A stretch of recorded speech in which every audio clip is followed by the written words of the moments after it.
what happens to us at the time of death and up until the day of resurrection. Irfan, this is something that we don't have enough knowledge of. We know that when a person is on his deathbed, that he undergoes the process of his soul exiting his body. And this is when the angel of death takes his body. Let me rephrase that. When the angel of death takes his soul from his body. A believer, as the Prophet said, ﷺ, would have his soul depart his body like a drop coming out of a water container, softly and nicely and without any pain.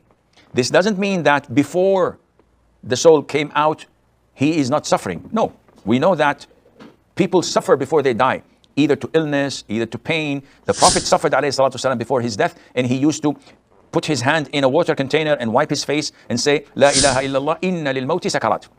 That death has agony.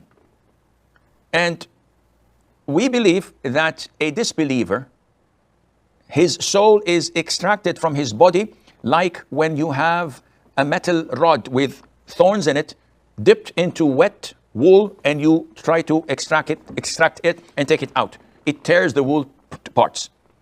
Yet this doesn't mean that a disbeliever would not die in a peaceful way, the way we see it.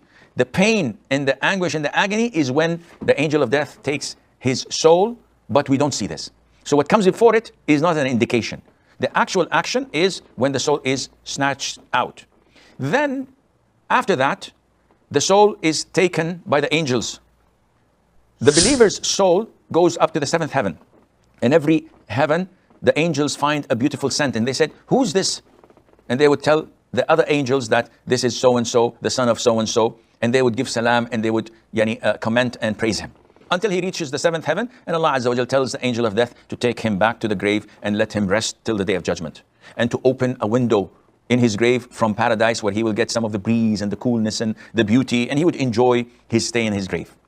The disbeliever, they would take his soul only to the lower heaven. He would not go any further, and each group of angels that the angels of death pass by, they would find an awful odor and scent and say, A'udhu billah, whose smell is this? And they would say, he's so-and-so, the son of so-and-so, and they would nickname him with the worst of names, and they would curse him.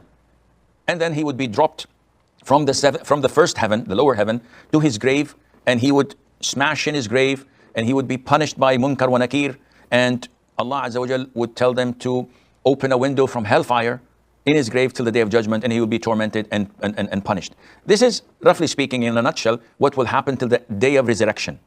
What goes in between, this is something what we don't have any knowledge of. We have only general knowledge, and Allah Azza wa Jal knows best, and may Allah Azza wa Jal protect us all.